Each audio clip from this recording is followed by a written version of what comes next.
Hi everybody, it's Mike the Gut Guy, and today I want to explain exactly what is going on behind the scenes if you have IBS, Crohn's, or colitis. It is very straightforward. I made a video the other day about gut cancer, whether people with IBS, Crohn's, and colitis should have to worry about gut cancer, and it kind of confused a lot of people. So here I'm going to clear up everything. I'm going to tell you everything you need to know about your situation. I'm going to make it very simple that a child could understand it. So we have to understand that there are different types of, we kind of just like lump everything like, oh, the gut's broken. Your gut is not broken at all.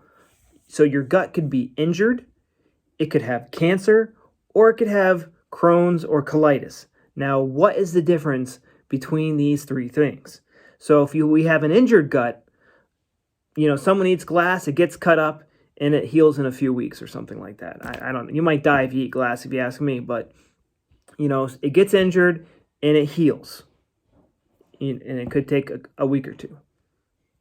Then we have cancer and diseases.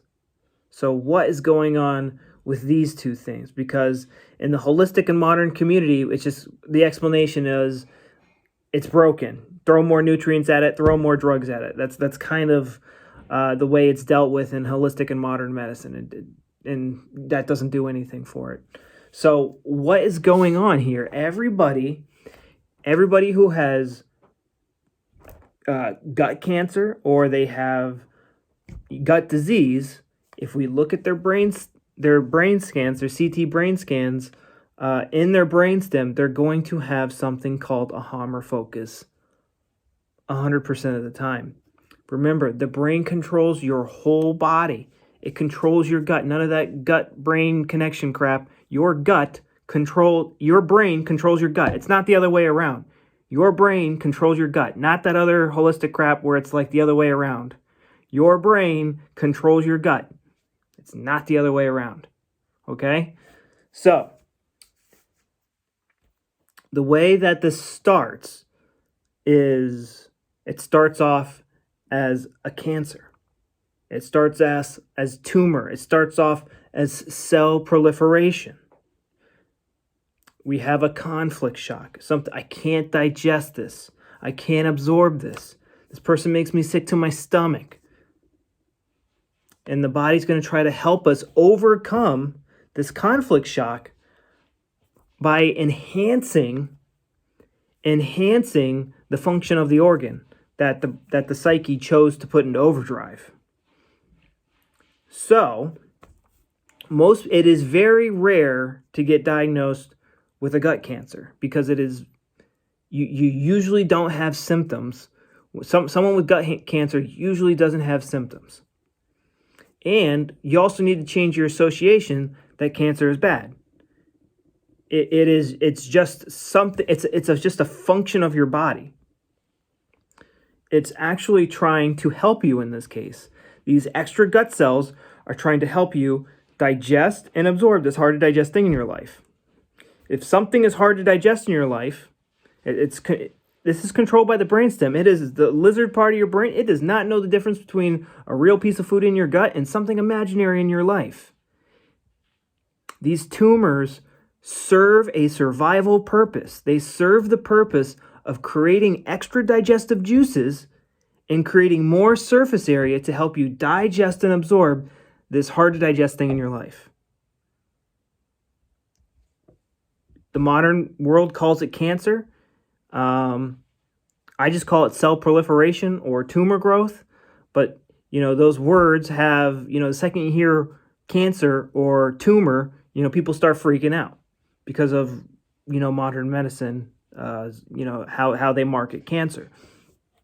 So when this conflict gets resolved, we no longer need these gut cells and we enter the healing phase and we get rid of these tumors or cancerous cells or these extra cells that are helping us digest this hard to digest thing in our life. And when you remove flesh from the body, it hurts. We don't feel the conflict active symptoms of cell proliferation. You don't, unless it's super advanced and you're getting blockages, but I rarely ever see that. It's when someone enters the healing phase, that's when they get the blood, the diarrhea, and the mucus, and the pain and the cramping. And then that's when they go to the hospital and they get diagnosed with Crohn's, IBS, or colitis, depending on the situation. It's very difficult to diagnose gut cancer. It's very difficult to do, and but it's no one shows up to the hospital with gut cancer just because there aren't any symptoms. The symptoms are very minor. Everyone shows up to the hospital, with Crohn's and IBS because those symptoms are scary if you don't understand what's going on behind the scenes. And we don't have the knowledge of what's going on and how to resolve our tracks, and let the program finish. Okay? If you have polyps in your colonoscopy, those are the extra gut cells that partially got removed. Okay? It's to throw away all the negative associations that you have with cancer and tumors. All these diseases, air quotes diseases, they're just special programs created by your body to help you survive a stressful situation. All of our organs were designed for a very specific survival purpose. When we experience a conflict shock, our psyche is going to put one of them into, turn on a special program, which usually involves cell proliferation or cell loss. And this cell proliferation or cell loss has a survival purpose. It enhances the function of the organ. It makes more sense when we look at smaller life forms, but yeah, that's essentially it. That's it. There's no need to be, cancer doesn't kill people, chemo kills people. Cancer doesn't kill people, it's the exhaustion of the situation, the fear of the whole situation.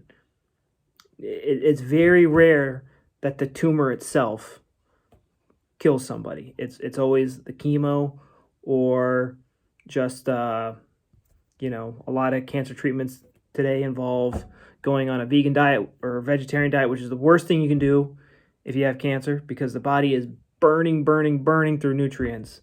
So what we want to do in both instances, whether someone has, gut cancer or gut disease, gut cancer, they're conflict active. We need to identify this hard to digest thing in their life and resolve it. Look at it from a different perspective or physically resolve it. And then they're going to go into the healing phase, and they got to understand that they're going to get a lot of healing symptoms. But they need to be at peace with those healing symptoms. They need to have the knowledge of German New Medicine that, hey, I'm getting rid of, like, one person's going to complain, like, oh, man, I got this tumor. And then you resolve it, and then you get the healing symptoms where the body's removing the tumor, and they're going to complain, they're going to freak out about that. The body, it's designed to do this. This is what it's supposed to do. We just don't understand how the body is designed to work. So the message I want you to take home from this video, everything that the modern medicine, holistic medicine teaches you is pretty much wrong. You can use these things when you have the proper knowledge of what the body is actually doing, which is what we get from German New Medicine. You can use different parts of modern medicine, holistic medicine to aid the healing process. But as far as what the organ is doing and what your brain is doing, modern medicine and holistic medicine are completely clueless. Cells with gut issues, conflict active, cell proliferation, conflict gets resolved, cell removal. And we get stuck in the healing phase when the conflict's not fully resolved. We have these tracks, things that remind us. We start blaming foods. We have to come to peace with the world, put it to bed for good, and allow the healing phase, which is usually unpleasant, allow the healing phase to complete. That's what's going on in a nutshell, guys. So I hope this video helped. I hope it cleared up some confusion. It is a little different. You just need to hear it a few times in order to get it. So I'll talk to you guys later. Good luck healing.